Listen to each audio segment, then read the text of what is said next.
Israel's prime minister warns his nation's fierce offensive against Hamas in the Gaza Strip will reverberate for generations.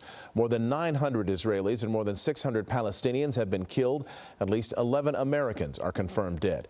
President Joe Biden will deliver remarks on the war tomorrow from the White House.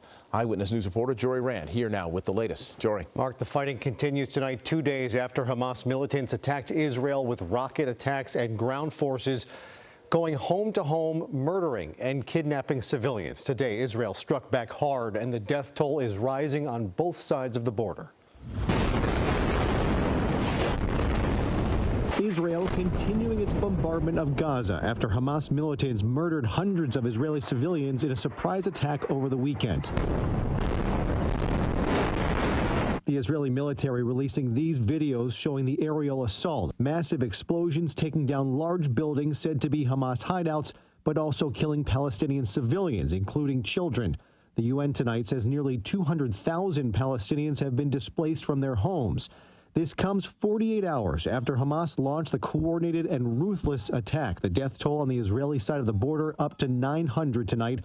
President Biden revealing that includes 11 Americans, and the search for kidnapped Israelis continues. I was on the phone to them every few minutes. This mother, who didn't want to be identified for her own safety, was talking to her 12 and 16-year-old sons who were home alone when men with guns stormed in. And I could hear 2 or 3 people speaking in Arabic outside the door, getting in. And my youngest, who was only 12, saying to them, "Don't take me, I'm too young." And that was it. The line cut off. She hasn't heard from them since, and she's not alone. Families across Israel and the world have seen this horror play out and have been unable to contact loved ones. I'm sure she's very scared. This 85-year-old grandmother was seen being loaded onto a golf cart at gunpoint. And I'm sure she feels very alone. And that's not a way to live when you're 85. They've been taken away from your bed, from your house. Around 100 Israelis are still missing, women, children, and the elderly, kidnapped and taken into Gaza. Hamas warning they will begin executing hostages if Israel's bombardment continues. Of the 900 Israelis killed, 260 were at a concert in the Israeli desert. This man attended and says he was the only one in the front 2 rows to survive. It's really living hell. Never seen something like this. I've been in 2 wars in my life and never seen anything like this. And Hamas's attacks continue. ABC's Matt Gutman, just 2 miles from the Gaza border, forced to seek shelter from incoming rockets. I'm going to stand here for 2 more minutes. You heard the rockets coming in. That tells you how close you are. There was almost no warning.